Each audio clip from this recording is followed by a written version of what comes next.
2025-এর মাধ্যমিক পরীক্ষা শেষ। আমার প্রিয় ছাত্রছাত্রীরা, তোমরা যারা এই বছর ক্লাস 10-এ উঠেছ অর্থাৎ 2026-এ মাধ্যমিক পরীক্ষা দেবে, তোমরা কিভাবে তোমাদের জীবনের সবথেকে বড় প্রথম পরীক্ষার জন্য কিভাবে তোমরা প্রস্তুতি নেবে সবকিছুই আমি তোমাদের এই ভিডিওটিতে বলবো। কারণ শুধু পড়াশোনা করলেই হলো না, ভালো রেজাল্ট করার জন্য আমাদের একটি সঠিক পদ্ধতি দরকার, সঠিক কৌশলে আমাদের পড়াশোনা করতে হবে যাতে আমাদের রেজাল্ট খুব ভালো হয়। আমি চাই ভিডিওটি তোমরা প্রথম থেকে শেষ অবধি দেখো, নিশ্চয়ই উপকার পাবে। এছাড়া তোমাদের প্রথম ইউনিট টেস্ট, দ্বিতীয় ইউনিট টেস্ট, ফাইনাল পরীক্ষা সাজেশন তোমরা এই চ্যানেলে পাবেই এবং তার সঙ্গে পেয়ে যাবে তোমাদের প্রতিটি বিষয়েরই অধ্যায় ভিত্তিক আলাদাভাবে ছোট প্রশ্ন উত্তর সহ, কখন আমি বড় প্রশ্ন উত্তর সহ দিয়ে থাকি এবং গুরুত্বপূর্ণ বড় প্রশ্ন সব কিছুই তোমরা পাবে এই চ্যানেল স্টাডি ফর এডুকেশনে।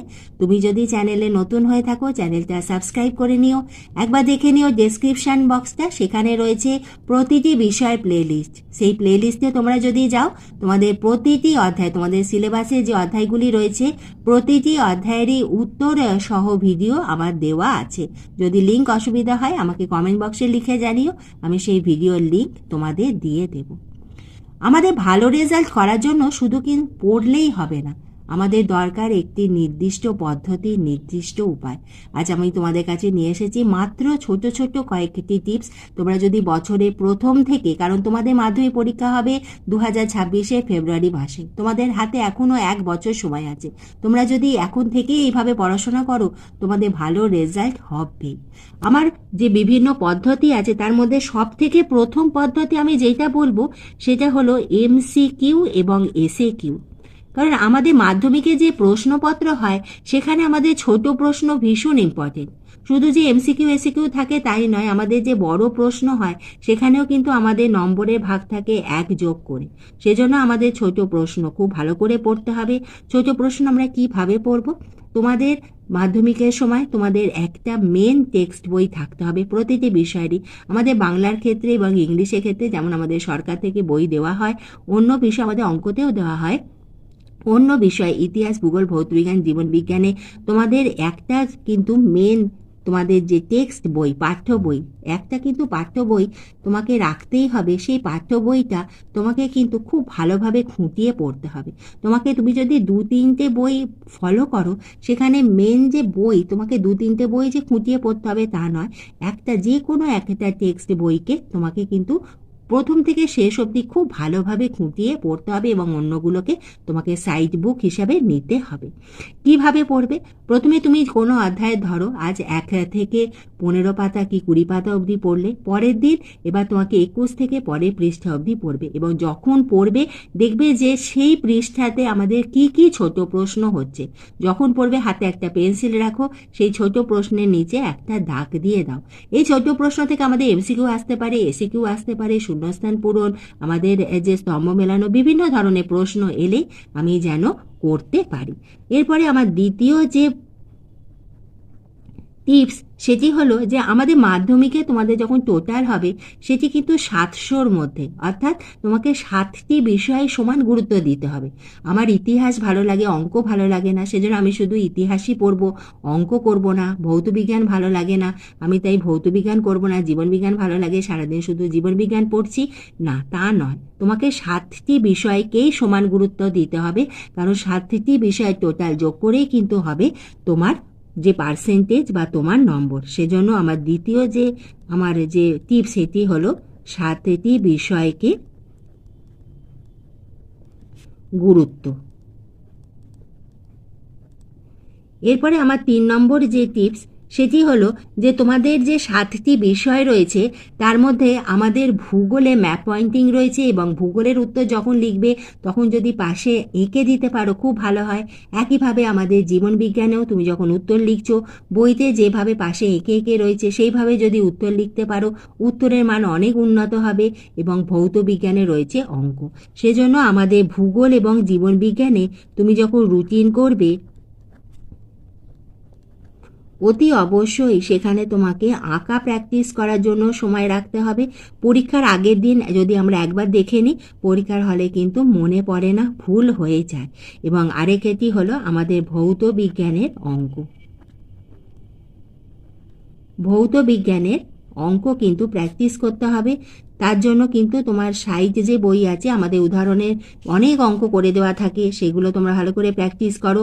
তারপরে তোমাদের দাদা দিদিদের পরীক্ষা হয়ে গেল, তাদের থেকে টেস্ট পেপার নিয়ে তুমি যে অধ্যায়টা পড়ছো সেই অধ্যায়টার দেখো কি কি অঙ্ক আছে, কি কি প্রশ্ন আছে, সেগুলো তোমরা লিখে ফেলো, তাহলে খুব ভালো হয়। এবার হলো যে আমরা কিভাবে সিলেবাসটাকে এগোবো। তোমাদের এপ্রিল মাসে তোমাদের ফার্স্ট ইউনিট টেস্ট। এবার আমি তোমাদের কিন্তু প্রশ্ন অলরেডি দেওয়া শুরু করে দিয়েছি প্রতিটি বিষয়। প্রথম দ্বিতীয় অধ্যায়ের আমার প্রশ্নের উত্তর দেওয়া হয়ে গেছে, কোন কোন প্রশ্ন ইম্পর্টেন্ট সেটা দিয়ে দিয়েছি। এরপরে আমি তোমাদের পরবর্তী অধ্যায়গুলো দিতে থাকবো। তোমাদের ফার্স্ট ইউনিট টেস্টের যে সিলেবাস, তোমাদের প্রথম কাজ হলো ফার্স্ট ইউনিট টেস্টের সিলেবাস কভার করা, এবং তারপরে যদি সম্ভব হয় তোমাদের দ্বিতীয় ইউনিট টেস্টেরও যদি একটা অধ্যায় যদি পড়ে রাখতে পারো, এগিয়ে রাখতে পারো, খুব ভালো হয়। এখন তোমরা বেশি করে পড়ে রাখো, যখন তোমাদের স্কুল থেকে পরীক্ষার রুটিন দিয়ে দেওয়া হবে তখন তোমাদের পরীক্ষার সিলেবাসটা আবার ভালো করে তোমরা পড়া শুরু করলে। এরপরে আমার 5 নম্বর যে পয়েন্ট, সেটি হলো খুবই গুরুত্বপূর্ণ বিষয়, সেটি হলো অঙ্ক, গণিত। গণিতের জন্য আমরা কিভাবে প্রস্তুতি নেব। তোমাদের স্কুল থেকে যে গণিত প্রকাশ বইটি দেওয়া হয়েছে তার প্রতিটি অধ্যায়ে দেখবে কোষে দেখি রয়েছে, এবং কোষে দেখির আগে প্রয়োগ অর্থাৎ উদাহরণে অনেক অঙ্ক করে দেওয়া আছে, কিছু অঙ্ক নিজে করো বলে দেওয়া রয়েছে। তোমাদের গণিত প্রকাশ বইয়ের প্রত্যেকটা অঙ্ক এই বছরের প্রথম থেকে প্রতিটি অধ্যায়ের খুব ভালোভাবে প্র্যাকটিস করো। তোমাদের মাধ্যমিকে যে অঙ্কের প্রশ্নপত্র হয় তা কিন্তু ওই গণিত প্রকাশ বইকে অনুসরণ করেই হয়ে থাকে। অনেক প্রশ্ন বই থেকেই এসে থাকে, এছাড়া বইয়ের ফর্মুলা অনুযায়ী যদি একটা দুটো বাইরে থেকে আসে, বইয়ের ফর্মুলা এদিক ওদিক ঘুরিয়ে ওরা দেয়। সেজন্য গণিত প্রকাশ বইটা তোমরা যদি খুব ভালোভাবে করো তাহলে কিন্তু তোমাদের অঙ্কে 90 থেকে 95 হবেই, আর যদি বুঝে করো তোমরা পাবে 100-তে 100।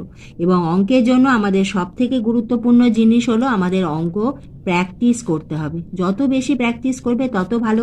তোমাদের যেই অঙ্কের একটি অধ্যায় শেষ হলো, বিভিন্ন প্রশ্ন উত্তরের বই থাকে, সেখান থেকে তোমরা প্র্যাকটিস করতে পারো। আগে দাদা দিদিদের টেস্ট পেপার নিয়ে নাও, সেখান থেকে সেই অধ্যায়ের অঙ্ক প্র্যাকটিস করো। তারপরে তোমরা দ্বিতীয় অধ্যায়ে যাও, যখন দ্বিতীয় অধ্যায় হয়ে যাবে আবার তোমার সপ্তাহে একদিন করে অন্তত আগের অধ্যায়ের দেখো অঙ্ক খুব ঠিক মনে পড়ছে কি, ফর্মুলা মনে পড়ছে কি। ঠিক এইভাবে তোমাদের অঙ্ক প্র্যাকটিস করতে হবে। এরপরে আমার 6 নম্বর যে পয়েন্ট, সেটি হলো আমাদের নোট খাতা করতে হবে, নোট কপি। নোট খাতা আমরা কিভাবে করব। দেখো আমাদের ইতিহাসে অনেক সাল থাকে, তোমাদের একটি নোট খাতা করতে হবে। ধরো আগে থেকে তোমরা সেখানে ইতিহাসের করলে এবং শেষের দিক থেকে সেখানে ভৌত বিজ্ঞানে যে বিভিন্ন ফর্মুলা সেটা লিখলে। আরেকটি নোট খাতা করলে সেখানে তোমাদের অঙ্কর সেই ফর্মুলাগুলো লিখলে। মানে একটা খাতার মধ্যে তোমরা ভাগ করে 2টো কি 3টে সাবজেক্ট ভাগ করে তোমরা নোট খাতাতে রাখতে পারো। নোট খাতাতে তোমাদের ইতিহাসের সালগুলো লিখতে হবে, ভৌত বিজ্ঞানের যে বিভিন্ন ফর্মুলা সেইগুলো লিখবে। এছাড়া আমাদের অঙ্কের যে ফর্মুলা রয়েছে, এখন থেকেই যদি প্রতিটি অধ্যায়ের বা আয়তঘন যখন করছো, আয়তঘনর এই ফর্মুলা পরপর লিখে রাখলে, ক্ষেত্রফলের এই ফর্মুলা, এইভাবে তোমরা যদি লিখে রাখো তাহলে কিন্তু তোমাদের পরীক্ষার সময় খুব সুবিধা হবে। কারণ নোট খাতাটা আমাদের ভীষণ কাজে লাগে পরীক্ষার সময়। তোমাদের মাধ্যমিক পরীক্ষাতে অঙ্কের আগে ছুটি থাকে, ইতিহাসের আগে ছুটি থাকে। সেজন্য পরপর যখন পরীক্ষা হবে তখন পরীক্ষার আগের দিন তোমরা যদি নোট খাতাটা একবার চোখ বুলিয়ে নাও তাহলে কিন্তু পুরোটাই আমাদের কভার হয়ে যায়। এরপরে আস্তে আস্তে তোমরা যখন বিভিন্ন বিষয়ে যখন পরীক্ষা দেবে, তোমাদের ফার্স্ট ইউনিট টেস্ট হয়ে যাবে, সেকেন্ড ইউনিট টেস্ট, তখন তোমরা দেখতে পাবে, সেটা হলো আমার 7 নম্বর বিষয়, সেটি হলো যে দেখবে কোনো একটা অঙ্ক বা কোনো বিষয়টা ঠিক সেইখানটা করেই তোমার আটকে যাচ্ছে। প্রতিবার তোমরা যখন পরীক্ষা দিচ্ছ ওইখানটাই ভুল হচ্ছে, সেটাও কিন্তু তোমাদের নোট খাতাতে লিখে রাখতে হবে। এগুলো পরীক্ষার আগের দিন যদি একবার চোখ বুলিয়ে নাও, পরীক্ষার সময় যখন ঠিক সেইখানটায় আসবে তোমাদের মনে পড়ে যাবে এখানটা আমার ভুল হতো, আমার এখানটা আমি একবার এইভাবেই করব, তাহলে তখন সেইটা তোমাদের ভুল হবে না, সেখন তোমাদের সেইটা খুবই কাজে লাগে। এবং আমার 8 নম্বর যে পয়েন্ট, সেটি হলো যে রুটিন মেনটেন করে পড়াশোনা করা, একটা নিয়ম করা যে আমার প্রতিটি বিষয় 7টি বিষয়কেই আমি সমান গুরুত্ব দিয়ে পড়াশোনা করছি কি। সেজন্য আমাদের রুটিন মেনটেন করে পড়াশোনা করতে হবে। এবং আমি তোমাদের এই যে বিষয়গুলো দিলাম, এখন তোমরা এইভাবে পড়াশোনা করো। এরপরে তোমাদের ফার্স্ট ইউনিট টেস্ট সেটে তো আমি সাজেশন দেওয়া শুরু করে দিয়েছি, বিভিন্ন স্কুলের প্রশ্নপত্র আমি তোমাদের দেবো, কারণ সেগুলো দেখলে ধারণা হবে যে বইয়ের কোন টপিক্সটা খুব ইম্পর্টেন্ট, কী ধরনের প্রশ্ন পড়তে হবে, সেগুলো তোমরা পড়তে থাকো। এইভাবে তোমরা শুরু করো, এরপরে আমি তোমাদের আবার ভিডিও দেবো এখন তোমরা কিভাবে পড়বে, কিভাবে পড়া উচিত। আমি তোমাদের এইভাবে কিন্তু সারা বছরই তোমাদের সাথে থাকবো, পাশে থাকবো। তুমি যদি চ্যানেলে নতুন হয়ে থাকো চ্যানেলটা সাবস্ক্রাইব করে রেখো, আর অতি অবশ্যই দেখবে ডেসক্রিপশন বক্সটা, সেখানে রয়েছে তোমাদের জন্য অনেক গুরুত্বপূর্ণ ভিডিওটি ভালো লাগলে একটা লাইক করে দিও, বন্ধুদের শেয়ার করে দিও। তোমরা সবাই খুব ভালো থেকো।